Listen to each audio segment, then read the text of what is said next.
بیان کیا جاتا ہے کہ غزوہ خیبر کے موقع پر ایک چرواہا حضور اقدس صلی اللہ علیہ وسلم کی خدمت میں حاضر ہوا۔ وہ چرواہا یہودیوں کی بکریاں چرایا کرتا تھا۔ جب دیکھا کہ خیبر سے باہر مسلمانوں کا لشکر پڑاؤ ڈالے ہوئے ہے، اس کے دل میں خیال آیا کہ میں جا کر ان سے ملاقات کروں اور دیکھوں کہ یہ مسلمان کیا کہتے ہیں اور کیا کرتے ہیں۔ چنانچہ بکریاں چراتا ہوا مسلمانوں کے لشکر میں پہنچ گیا اور ان سے پوچھا، تمہارا سردار کہاں ہے؟ صحابہ کرام نے بتایا کہ ہمارے سردار حضور صلی اللہ علیہ وسلم اس خیمے کے اندر ہے۔ پہلے تو اس چرواہے کو ان کی باتوں پر یقین نہیں آیا۔ اس نے سوچا کہ اتنے بڑے سردار ایک معمولی سے خیمے کے اندر کیسے بیٹھ سکتے ہیں۔ اس کے ذہن میں یہ بھی تھا کہ جب آپ اتنے بڑے بادشاہ ہیں تو بہت ہی شان و شوکت اور ٹھاٹ باٹ کے ساتھ رہتے ہوں گے، لیکن وہاں تو کھجور کے پتوں کی چٹائی سے بنا ہوا ایک خیمہ تھا۔ خیر، وہ چرواہا اس خیمے کے اندر آپ صلی اللہ علیہ وسلم سے ملاقات کے لیے داخل ہوا اور آپ سے ملاقات کی اور پوچھا کہ آپ کیا پیغام لے کر آئے ہیں اور کس بات کی دعوت دیتے ہیں۔ حضور اقدس صلی اللہ علیہ وسلم نے اس کے سامنے اسلام اور ایمان کی دعوت رکھی اور اسلام کا پیغام دیا۔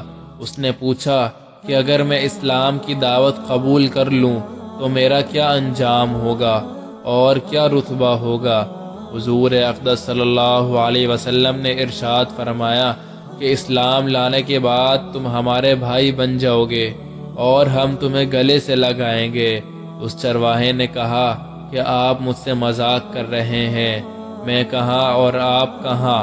میں ایک معمولی سا چرواہا ہوں اور میں ایک سیاہ فام انسان ہوں، میرے بدن سے بدبو آ رہی ہے، ایسی حالت میں آپ مجھے کیسے گلے سے لگا سکتے ہیں؟ حضور اقدس صلی اللہ علیہ وسلم نے فرمایا کہ ہم تمہیں ضرور گلے سے لگائیں گے اور تمہارے جسم کی سیاہی کو اللہ تعالیٰ مٹا دے گا اور اللہ تعالیٰ تمہارے جسم سے اٹھنے والی بدبو کو خوشبو سے تبدیل کر دیں گے۔ یہ بات سن کر وہ فوراً مسلمان ہو گیا اور کلمہ شہادت پڑھ لیا۔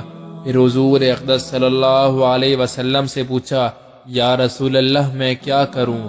آپ صلی اللہ علیہ وسلم نے فرمایا کہ تم ایسے وقت پر ایمان لائے ہو کہ نہ تو اس وقت کسی نماز کا وقت ہے کہ تم سے نماز پڑھواؤں اور نہ ہی روزے کا زمانہ ہے کہ تم سے روزہ رکھواؤں، زکوٰۃ تم پر فرض نہیں ہے، اس وقت تو صرف ایک ہی عبادت ہو رہی ہے جو تلواروں کی چھاؤں میں انجام دی جاتی ہے، وہ ہے جہاد فی سبیل اللہ۔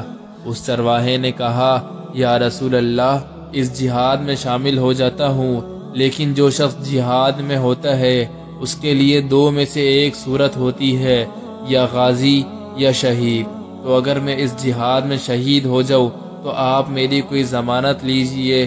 حضور اقدس صلی اللہ علیہ وسلم نے فرمایا کہ میں اس بات کی ضمانت لیتا ہوں کہ اگر تم اس جہاد میں شہید ہو گئے تو اللہ تعالیٰ تمہیں جنت میں پہنچا دے گے اور تمہارے جسم کی بدبو کو خوشبو سے تبدیل فرما دیں گے اور تمہارے چہرے کی سیاہی کو سفیدی میں تبدیل کر دیں گے۔ چونکہ وہ چرواہا یہودیوں کی بکریاں چراتا ہوا وہاں پہنچا تھا، اسی لیے حضور اقدس صلی اللہ علیہ وسلم نے فرمایا کہ تم یہودیوں کی جو بکریاں لے کر آئے ہو ان کو جا کر واپس کرو، اس لیے کہ یہ بکریاں تمہارے پاس امانت ہیں۔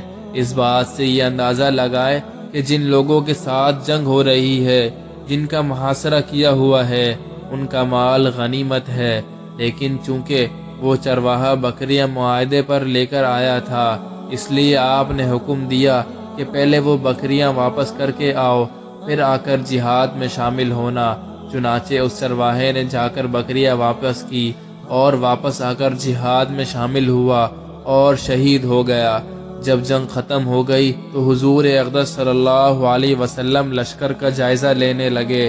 ایک جگہ آپ نے دیکھا کہ صحابہ کرام کا مجمع اکٹھا ہے۔ جب آپ قریب پہنچے تو ان سے پوچھا کہ کیا بات ہے؟ صحابہ کرام نے فرمایا، جو لوگ جنگ میں شہید ہو گئے ہیں ان میں سے ایک آدمی ایسا بھی ہے کہ جس کو ہم میں سے کوئی نہیں پہچانتا۔ آپ صلی اللہ علیہ وسلم نے فرمایا کہ مجھے دکھاؤ۔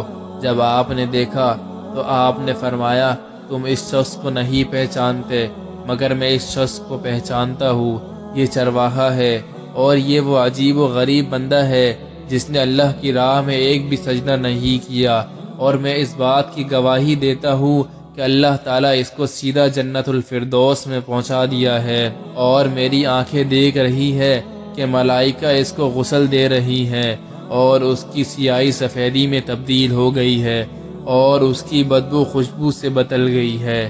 اس واقعے سے ہمیں یہ سبق ملتا ہے کہ اندازہ کیجئے اگر کچھ عرصہ پہلے اس چرواہے کو موت آ جاتی تو سیدھا جہنم میں چلا جاتا، اور اب اس حالت میں موت آئی کہ ایمان لا چکا ہے اور سرکار دو عالم صلی اللہ علیہ وسلم کا غلام بن چکا ہے، تو اب اللہ تعالیٰ نے اتنا بڑا انقلاب پیدا فرما دیا۔